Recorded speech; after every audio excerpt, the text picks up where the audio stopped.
Selamun aleyküm əziz dostlar. Bu müqəddəs cümə günündə sizdən görüşməyimə şadam. Bilirsiniz, bu neçə gün əvvəl Hesablama Palatası bir dövlət qurumları haqqında onların il ərzində, ümumiyyətlə işləri haqqında rəqəmlər ortaya qoyur. Təbibdən başlayaraq tutmuş, gömrüyə daxil olmaqla bir neçə dövlət strukturuna və orada biz nə görürük? Hamısında yeyinti, korrupsiya, çatışmamazlıq, pullu olaraq xərclənib bilinmir. Yəni bu Hesablama Palatası bu fəaliyyəti təbii ki öz fəaliyyət deyil. Bu ən yuxarıdan gələn bir tapşırıqdır ki, bu Hesablama Palatası bir dövlət qurumlarının belə deyil. Özləri üçün nəticələri məlumdur, onu araşdırırlar, o heç.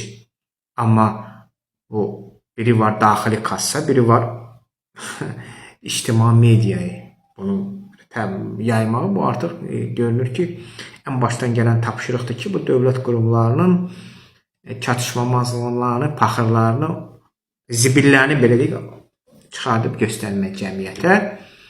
Və biz burada nə görürük? Hamısında çatışmamazlıqdır, böyük çatışmamazlıqlardır. Düzdür, hələlik indiyə qədər, məsəl üçün, bizdə əvvəllər də olub, məsəl üçün, Statistika Komitəsi bir rəqəmlər deyib, məsəl üçün, digər bir strukturumuz bizim başqa rəqəmlər deyib, dövlət strukturumuz fərq etməz.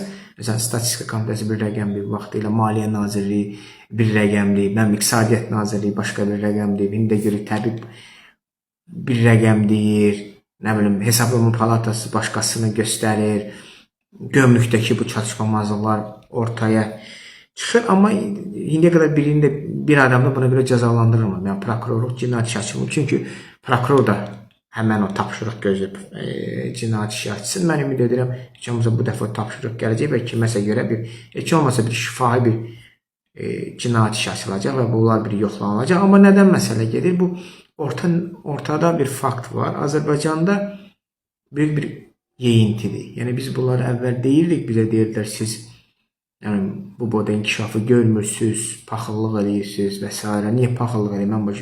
Mən Ermənistan vətəndaşıyam ki, Azərbaycan uğurlarına paxıllıq edirəm. Amma xəstə yap təfəkkürü var. Çıxırdılar orada nəsə cavab vermək üçün o sözlər deyirdilər. Bu siyasi mənada xəstə təfəkkürlü adamlar.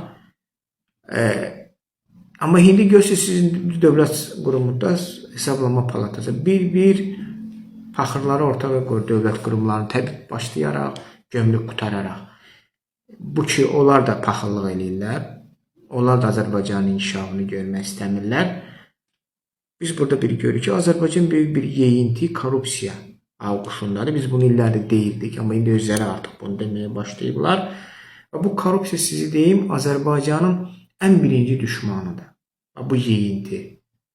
Azərbaycan bir nömrəli düşmanıdır. Və o düşman özünü hər dəfə göstərir. Yağış yağanda göstərir, gün çıxanda göstərir, qar yağanda göstərir, külək əsəndə göstərir.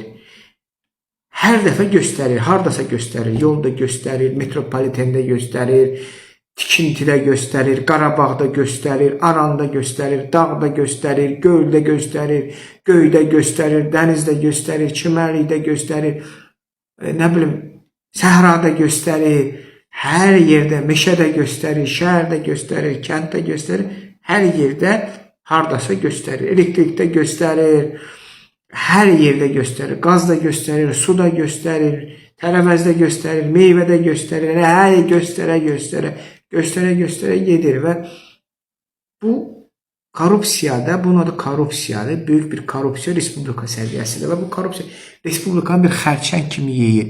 Necə xərçəng insanı yeyir ha? İlbəyil gördüyümüz insan belə əriyir, ya gül kimi belə sovrulur. Bax, belə bir korrupsiya bu ölkəni, Azərbaycan bir orqanizmi belə sovurur. Və bunun axırı məhv olmadır. Bunun axırı ölməkdir. Necə xərçəngdən insan ölür. Necə biz Səhiyyə Nazirliyindəyik, artıq bu da təsdiq olunur. Azərbaycanda ən çox dünyada artıq dünya səviyyəsində Azərbaycanda ən çox yayılan xəstəliklər infarktdır və xərçəngdir. İnfarktda mən bilən dünyada 2-ci yerdəyik, xərçəngdə 1-ci yerdəyik. Yəni hər ikisində də ən azı irəlidə gedirik. Yəni bax, indi də artıq insan olaraq yox, vətəndaşlarımız olaraq yox, biz bir ölkə olaraq bax belə məhv oluruq. Ya infarktdan, ya xərçəngdən, ya insultdan, nədənsə bax belə məhv olmağa doğru gedəcəyik. Ya öləcəyik, ya da ölmüş kimi vəziyyətdə qalacaq. İnsan insultda olur, belə yatır yataqda. Nə tərpənmir, ancaq gözləri tərpənir. Bax elə bir vəziyyətdə qalacağıq. Və bu siyasətə dur deyən olmasa, Azərbaycan ona doğru gedir. Yəni ya iqtidarın Azərbaycanın apardığı son mənzil ya qəbirstanlıqdır ölkə olaraq, ya da xəstəxana palatasında koma vəziyyətində, insult vəziyyətində süni nəfəs aparatına taxılmış olaraq qalmış bir vəziyyətimizdir. Allah qorusun hər ikisindən.